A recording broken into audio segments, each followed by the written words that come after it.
नेपाल में तख्ता पलट के पीछे क्या चीन का हाथ है या फिर अमेरिका ने ये पूरी साजिश रची है। नेपाल के काठमांडू में हुए प्रदर्शन और आगजनी के बीच नेपाल की सरकार ने लगभग घुटने टेक दिए हैं। प्रधानमंत्री से लेकर राष्ट्रपति तक सभी ने इस्तीफा दे दिया है और अब जल्द ही नेपाल में कहा जा रहा है कि नई सरकार बन सकती है।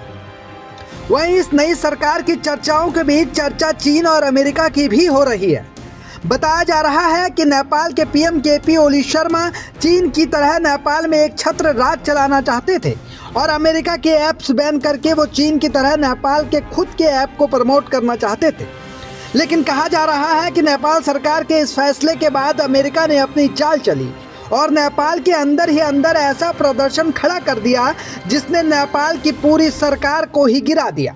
अब नेपाल में हालात ये हैं कि मौजूदा पीएम से लेकर पूर्व पीएम तक सभी भागते फिर रहे हैं। यहाँ तक कि पूर्व पीएम की पत्नी की मौत तक हो चुकी है।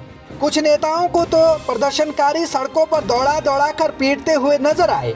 इस दौरान सेना बेबस और लाचार दिखी। हालात जब ज़्यादा बिगड़ गए तो मौजूदा पीएम केपी ओली शर्मा ने इस्तीफा दे दिया और फरार हो गए। राष्ट्रपति भी अपनी जान बचाकर किसी तरह से भाग गए और सेना के प्रदर्शनकारियों को रोकने के सारे प्रयास असफल हो गए। मौजूदा समय में स्थिति यह है कि नेपाल के सारे सरकारी दफ्तर और राष्ट्रपति से लेकर पीएम के घर तक सब कुछ आग में झुलस रहा है।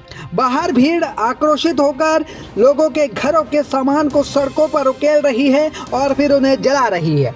यह संदेश दिया गया है भ्रष्टाचार के खिलाफ। कहा जा रहा है कि जैनजी का ये प्रदर्शन भ्रष्टाचार और सोशल मीडिया ऐप्स के बैन किए जाने के पीछे का सबसे बड़ा कारण है।